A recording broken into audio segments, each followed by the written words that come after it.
بسم اللہ الرحمن الرحیم وَلَا تَكُونُوا كَالَّذِينَ تَفَرَّقُوا وَاخْتَلَفُوا مِن بَعْدِ مَا جَاءَهُمُ الْبَيِّنَاتُ، اور ان لوگوں کی طرح نہ ہو جانا جو متفرق ہو گئے، فرقوں میں بٹ گئے اور انہوں نے اختلافات پیدا کر لیے اس کے بعد کہ ان کے پاس واضح تعلیمات آ گئی تھیں۔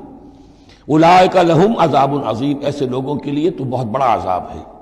یوم تبیض وجوہ وتسود وجوہ، اب یہ آخرت کا ذکر ہے جس دن کے بعض چہرے جو ہیں بڑے روشن اور تابناک ہوں گے اور بعض چہرے جو ہیں وہ سیاہ ہوں گے۔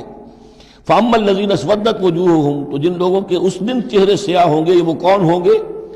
اَكَفَرْتُمْ بَعْدَ ایمانکم، یہ وہی لوگ ہوں گے جو ایمان کے بعد کفر میں لوٹ گئے، ہدایت کے آنے کے بعد تفرقے میں پڑ گئے، زدہ میں پڑ گئے، انہوں نے اس عبد اللہ کو چھوڑ دیا۔ اَكَفَرْتُمْ بَعْدَ ایمانکم فَذُوقُوا الْعَذَابَ بِمَا كُنْتُمْ تَكْفُرُونَ، تو اب ذرا مزہ چکھو اس عذاب کا، اس کفر کی باعث جو تم کرتے رہے تھے۔ وَأَمَّا الَّذِينَ ابْيَضَّتْ وُجُوهُهُمْ، اور وہ لوگ جن کے چہرے سفید ہوں گے، روشن ہوں گے، تابناک ہوں گے، فَفِي رَحْمَةِ اللَّهِ هُمْ فِيهَا خَالِدُونَ، وہ اللہ کی رحمت میں ہوں گے اور اس میں ہمیشہ ہمیش رہیں گے۔ تِلْكَ آیاتُ اللَّهِ نَتْلُوهَا عَلَيْكَ بِالْحَقِّ، یہ اللہ کی آیات ہیں جو ہم آپ کو پڑھ کر سنا رہے ہیں حق کے ساتھ۔ وَمَا اللَّهُ يُرِيدُ ظُلْمًا لِلْعَالَمِينَ، اور اللہ تعالیٰ تو جہان والوں کے لیے ظلم کا ارادہ نہیں رکھتا۔ لوگ اپنے اوپر ظلم کرتے ہیں، خود غلط راستے پر پڑتے ہیں اور اس کی پھر ان کو سزا دنیا اور آخرت میں بھگتنی پڑتی ہے۔ وَلِلَّهِ مَا فِي السَّمَاوَاتِ وَمَا فِي الْأَرْضِ، جیسا کہ میں نے عرض کیا اکثر اہم بحثوں کے بعد پھر یہ آیت آتی ہے اس طرح کی کہ گویا کہ یہ ایک کنکلوڈنگ ریمارک، اللہ ہی کے لیے ہے جو کچھ آسمانوں اور زمین میں ہے، وَإِلَى اللَّهِ تُرْجَعُ الْأُمُورُ، اور بالآخر سارے معاملات اللہ ہی کی طرف لوٹا دیے جائیں گے۔ كُنتُمْ خَيْرَ أُمَّةٍ أُخْرِجَتْ لِلنَّاسِ، تم وہ بہترین امت ہو جسے لوگوں کے لیے برپا کیا گیا ہے، یعنی یہ پوری امت مسلمہ اس لیے بنائی گئی تھی۔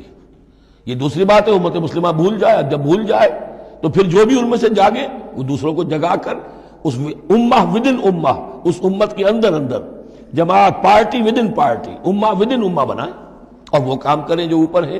لیکن حقیقت میں تو اس امت مسلمہ کا ایز سچ مجموعی طور پر فرض منصبی یہی ہے۔ کنتم خیر امت، دیکھیے یہ اس آیت کو رکھیے اب سورہ بقرہ میں جو آیت تھی، وَكَذَلِكَ جَعَلْنَاكُمْ أُمَّةً وَسَطًا لِتَكُونُوا شُهَدَاءَ عَلَى النَّاسِ وَيَكُونَ الرَّسُولُ عَلَيْكُمْ شَهِيدًا، اسی کے ہم وطن یہ آیت ہے سورہ آل عمران کی، کنتم خیر امت اخرجت للناس، تم بہترین امت ہو جسے لوگوں کے لیے نکالا گیا ہے۔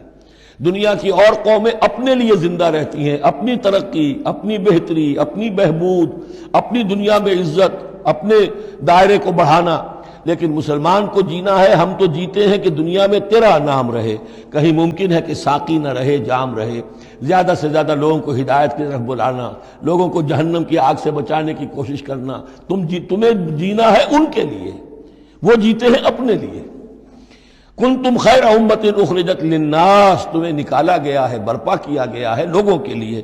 تامرون بالمعروف، تم حکم کرتے ہو نیکی کا، وتنہون عن المنکر، اور تم روکتے ہو بدی سے، وتؤمنون باللہ، اور تم ایمان رکھتے ہو اللہ پر۔ یہ کیفیت تھی پوری امت مسلمہ کی حضور کے وقت، اور وہ جو پہلے بتایا گیا ہے وہ اس وقت کے لیے ہے جب کہ امت سو گئی ہو، امت بھول گئی ہو اپنے مقصد وجود کو۔